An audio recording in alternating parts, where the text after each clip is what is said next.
Right now, we're facing a crisis of international proportion.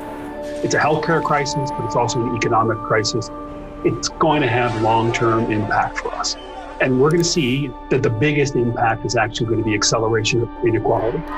The systematic way that we have been built is not holding up. The foundation is cracking. Our duties remain the same. The fact that we should not leave anybody behind again. Many organizations have seen what the impact is of a sudden crisis and how we're able to better navigate this crisis today with the help of technology. And that means the reskilling and upskilling of your own workforce. Jobs of tomorrow are technologically enabled, but also extremely human-centered. It's in the ability to work with technology easily. On the other hand, with this new way of working and especially remote work, we see that there is a huge need of emotional intelligence. We have really to invest a lot in people to guarantee their jobs, but also to allow them the mobility they need on an ever-changing labor market. 8 out of 10 of the young people who are in low and middle income countries are going to have to be entrepreneurs. They're going to have to make jobs for themselves.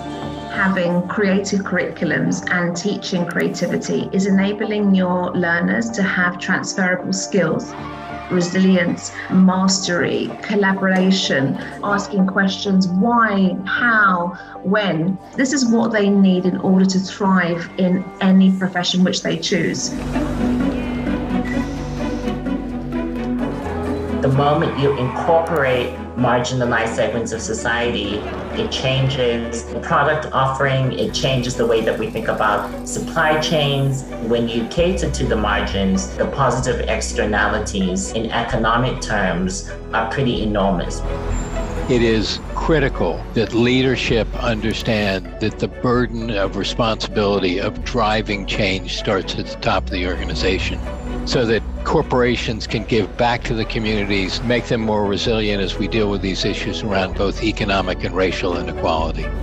We need men and women leading the recovery, because there is no way we can ever think that a world that is led by men is a world that is good for everybody. Now is the moment that we can think about how we use that possibility, the new ideas, the new technology, the new wealth, to really create social systems in which we can all flourish. We have the greatest brains, talent, resources in the world. There's no reason that we can't, and no excuses that it's too hard or too complicated.